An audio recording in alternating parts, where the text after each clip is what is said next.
Yes. I know from what he's taught, again, the idea is that everything is fundamentally neutral. And if you give everything that happens in your life a positive meaning, even if you don't understand how it could serve it that way, then you will see that it actually has a positive reason for being there. But you can't see that it has a positive reason for being there if you give it a negative meaning. You can only see positive things if you're of a positive vibration. You can only see negative things if you're a negative vibration. It's kind of like the idea of inspiration.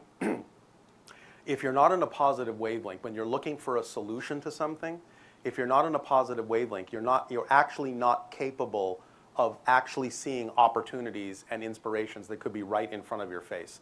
They won't be visible to you. But if you're of a positive wavelength, then you'll see them and you'll be able to act on them. Does that make sense? Yes, it does. Okay, Thank great. you. You're welcome, sure.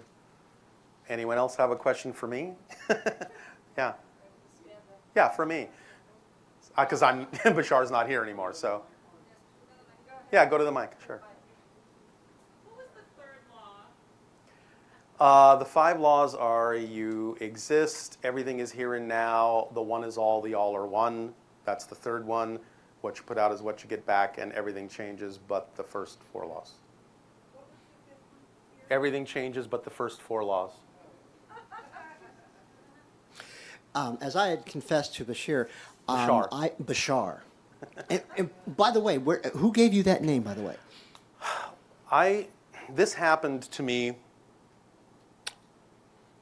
I took a channeling class, not because I thought it was going to be a channel. I was just doing research into channeling. Mm-hmm. But it was a series of guided meditations. And in one of the meditations, what I describe as a telepathic hit came in, and a memory came back of having made an agreement to do this.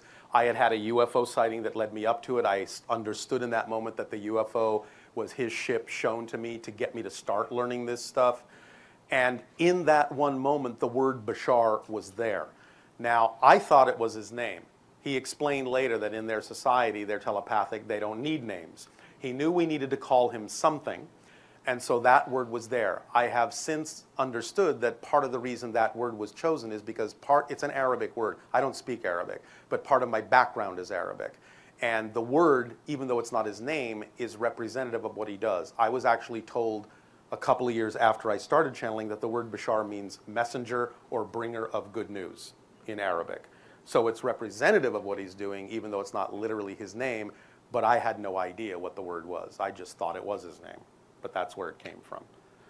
Sounds psychic, just pretty much everything I was about to ask you. Okay. Since you rolled over me with such a big tire, and when did you start doing this? I've been doing this for 30 years. Oh, you're a youngster. I'm a youngster, yeah. Oh, I see. I've been doing this for 30 years. Yeah. Yes. Oh, wow. Okay. Is there something in your near future? Are you going to stay in the same venue? Have you gone through, say, I've been studying esoterics for over 40 years, and I found that I have gone through, say, like the tide goes in, it goes out. I find myself leaning one particular way, and then after another decade, I find out, well, maybe no, I needed to learn more along the way, and now sure, I'm someplace else. There's a lot of that, but the information coming from him to me is extremely consistent and extremely simple in its description of how reality works. So I've just sort of found that as a human, while I may not always have been able on that path to always apply it as fully as I'd like, when I do, it works. So the more I apply it, the more practice I have in applying it, the better my life gets, and so I keep doing it. That's sort of how my path has gone. I was going to go with the 5-year, where do you see yourself question. But in 5 years, no clue.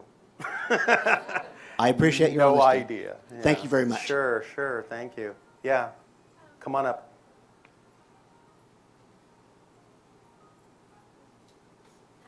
Hi. This is very exciting. Okay. Thank you for being here. Sure. It's weird seeing you in person because your videos. I know. I'm just supposed to be the telephone normally. Yeah. And I will advocate saying that your DVD or your video, your Dearly movie. Departed? Thank you. Amazing. Oh, so thank you. it's such a good depiction of something you don't really understand very well. So Thanks. thank you. I had just right now I realized how does it work with you and Bashar as far as like obviously you knew you were going to be here today. You knew that you were going to channel. Do you kind of like request like, hey Bashar, do you mind coming, and like is it kind of like that kind of a thing, or does he just know if you commit to channeling, you're doing it? It's more like that. I have sometimes gotten a sense if somebody's asked me to do a channeling at a certain time. Right. On very rare occasions, I'll get it's not appropriate, Okay. and I'll say no. That almost never happens because Okay. also I think what people need to realize is time for him is not what it is for us. He's very flexible in space-time. Their civilization is very malleable with regard to how they relate to space and time. He may have already had this conversation. He may have yet to have this Right. conversation. He just sends the information in one telepathic smack. Right. It unfolds in time, in translation, as it needs to in our reality. So the conversation for him may have been done, and I'm on to other stuff. And then Right. it just comes through my brain and my body at the pace that it has to come. Which is like right to now get- there's 30 minutes left, but it's not like he doesn't need that extra time. He got whatever No. is needed to be done. He sensed that you got what you needed Right. at this particular felt moment. that. Yeah. And that he would let that information sink in, and he'll give more information at another time. Okay. Do you know the moment or the time period when a soul enters the body? I'm pregnant, so of course it's a question I want to ask. But like, when does it? Is it when they are born, or is it before? Bashar has talked about the idea of the soul connection to the fetus. Okay. And he has basically said that the only real definitive demarcation that could be used might be the idea of 49 days. 49 days is when the pineal gland can actually express the idea of the soul. Before that, it cannot. Okay. So he has said if you want a demarcation, you can use that. But he also at the same time really says when you stop and really understand how reality is, the idea that the soul is in the body is a perspective of physical reality. From his perspective, it's actually more like the body is in the soul. Right. Because the soul is a higher being generating a focus that we call physical reality. So in a sense, the soul is always there. But in terms of its ability to express itself through a physical person the way it usually does, Right. it Like takes awareness of being in a body or kind awareness of, of self and things like that. It usually takes 49 days for the pineal gland to form, which is the seat of consciousness expression in the brain. And therefore, he's saying 49 days is kind of the demarcation line for what we would think of as the Right. true connection. However, he's also said that up to 3 years old, speaking Right. normally, the spirit can come and go. Right. It's not locked into the body. And that's sometimes why you experience crib death, things like that. Right. Because the soul goes, I'm only sticking my toe in the water. Right. I don't need to be here that long. And so it takes advantage of the fact that it's not actually completely yet acclimatized Right. to the physical reality. And if it only needs to experience a year, That's what it is. That's Well, like what I'm experience sure is. you're familiar with Anelia Benz, and I think she said in one of her talks that she had to be kind of like coerced, I guess, or like her mom had maybe an abortion a couple times, and she still was like hell bent on coming. And obviously, she's a very strong, amazing soul. But there was like there's a lot of stories where the soul's like, no, I don't want to come in, so they're not really Yeah, I connected mean, to the. yeah, You know what I mean? I think, yeah, the idea is to really sort of lighten up on the whole idea that, the timing of all those things is done by agreement and arrangement, and a soul will know if a fetus is not going to come to term for Right. one reason or another, because again, that's all the experience it needs, or it's doing that for the mother for some reason, Right. and it's willing to play along. From the soul perspective, the soul knows that we're eternal, infinite beings. So it's not like anything is really being destroyed. It's not like the being is not still there. It's not like the being can't come back again. It's, there's all these different agreements, arrangements, things that happen. And what people get out of those experiences is usually what the purpose of having the experience happen that way was for. Totally makes sense. And my last question: how do you handle, or better, I guess I forget how to word it, handle, having a partner who's not as awakened as you are and kind of doesn't understand you awakening and makes you sometimes feel like you're a little weird. Like my husband's just like, he's just a normal guy, great guy, awesome guy. That's fine. But this is woohoo, no. Like, Well, how do it's, I? you know, I'll put it this way. People don't have to be metaphysical to be living their life purpose. Right. They don't have to know anything about metaphysics to be on their path. If Uh-huh. that's the way that makes them happy, then that's their path. Okay. I'm going to share a story if I can. My wife has a story Please. about with her sister that, you know, at a certain point you want to share the idea of the metaphysics you're discovering with Of your course. family and stuff.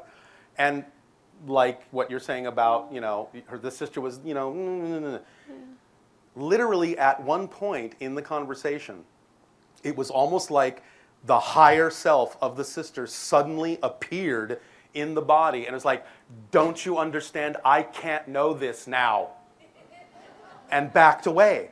Oh. And it was like, okay, your timing is your timing, your purpose is your purpose. You Wow. can't force that on a soul if that's not its path. Got it.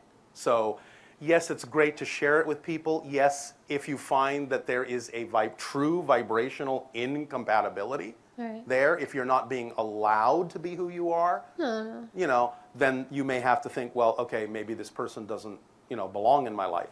But if it's just a matter of somebody doing something differently, but they're still in the relationship for what Bashar describes as the purpose of all relationships, which is every person is in the relationship to reflect to one another Right. what the other person needs to know to become more of themselves. So as long as you're supporting yourselves in that way, he doesn't have to know squat about metaphysics to still be doing what he needs to do for you and for you to be getting And out he's of the growing. relationship. It just it's a very slow pace. Like It I can doesn't say what you said. I just can't say, oh, it's channeled or you know like that's Well, that's all okay. weird. I mean, look what happens in corporate industries. You know, Right. you can go now on a self-discovery weekend, or you can have like an Right. efficiency group. You know, it's meditation. It's the same thing. It Right. doesn't matter. It's just using the language that people can key into Mm-hmm. because many people are doing many metaphysical things. They just don't call them that. And I think they many don't of it, need to. it's becoming more mainstream. So as Yeah. it does, more and more people will become Sure. integrated. Sure, Thank you absolutely. for everything I mean, you do. And this is one of the things, you know, right now what we're working on, we're in the middle of editing, is we're actually doing a Bashar documentary. And the I heard about documentary that. is also about how I became a channel, but it's mostly also about demystifying things like that. Right. Because everyone does channel. It's a natural altered state. One of the things that I'm really excited about that we did in the documentary, which is called First Contact, is I went into the channeling state with my head wired to an EEG machine. We wanted to see what's happening in the brain during a channeling. We got some incredibly profound differences between my normal waking state and the channeling state. So it doesn't prove that Bashar is real, but what it does scientifically demonstrate is the channeling state is natural. It is representative of the kind of peak performance state that we all get into when we're doing something we love to do. It's a profoundly different state than your normal state. You have a higher capacity to synthesize and produce information.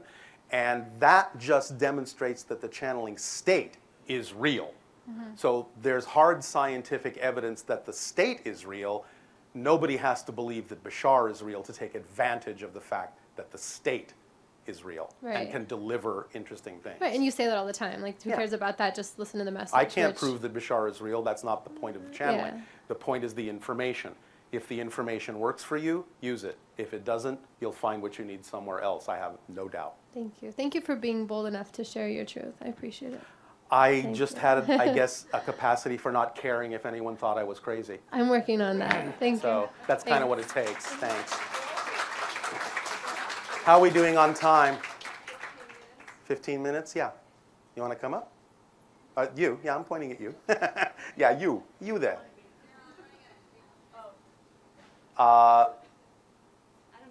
That's okay.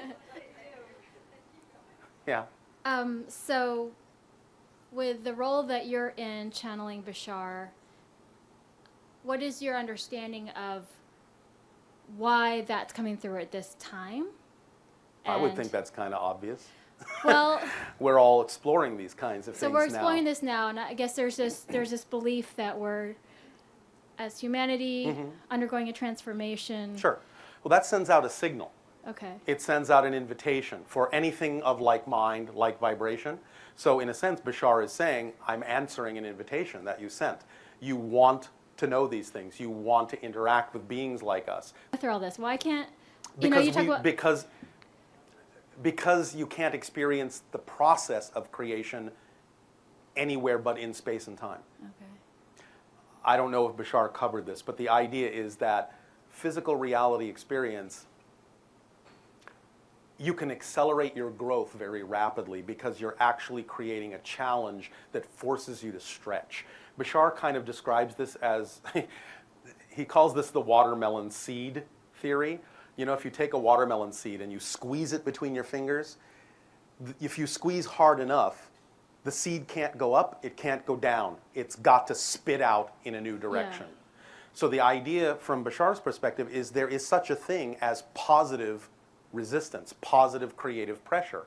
And by putting ourselves in a physical pressure cooker, we are forcing ourselves to look at things from a new perspective and to leap in directions that we might otherwise not have gone in. I mean, if somebody had told me even 29, or 31 years ago, I'd be a channel for the next 30 years, I would have thought they were crazy.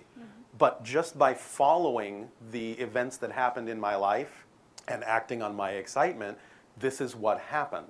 So there have been great challenges in it, and especially just for the idea of getting out of my own way, learning how to balance my own emotionality, letting go of issues that have nothing to do with me anymore, not taking things personally. All of that has been challenging, but the point of going into this is it's not just about delivering information to others, it's also about learning who I am. So it works both ways. So really the simple answer is, this is sort of all happening, and I'm really glad other people can take advantage of it, but the only reason I'm doing this is because this excites me. Mm-hmm. And as Bashar has said, there's no such thing as a one-sided coin. If you have the head, the tail has to be there. So if you have a gift to give, there will be people who want to receive that gift. Mm-hmm. If there were no people to receive that gift, you wouldn't be excited about doing that thing. So I just learned that just by being excited about doing this, there would be people who would also benefit from it besides myself. So it's just a natural result of acting on my excitement. It's not like I started out thinking it's like I have to deliver information to the world. You know what I'm saying? Yeah. But that's what happened because it's just a natural result of me acting on my excitement. I mean, obviously, we all want to be here. We all want to be doing this and having this experience. Yeah. And maybe for me, what would be helpful is, I guess, because sometimes I wish I could just, you Is talk this about another permission way of slips. saying that there's something you want to do that you're hesitating to do? I don't know if I want to have this experience anymore sometimes. What experience? This The physical experience? life, yeah. Okay. I'm going to give you the same test that Bashar has given other people. Lie down. Lie down. Lie down. Well, you're gonna like step on me. No, I'm not. Lie down. Okay. Close your eyes. Take a deep breath, close your eyes, and relax. Okay. Now, say out loud, I'm ready to leave. I'm ready to leave. Now, count to 10 in your head. And after you've counted to 10, if you can open your eyes, open them. If you had been ready to leave, you would have left. I know. It's that simple. The idea really is our timing is chosen for our own reasons. So if you haven't left, you want to be here, you just don't know why yet. So you just need to find out why. And that is easily found out, more easily found out, when you just keep acting on your highest joy every moment without any worry about where it's leading you. You will discover why you're here. So if you were ready to leave, you'd be gone. I guarantee it. Yeah. Okay? Thank So we're all glad you're here.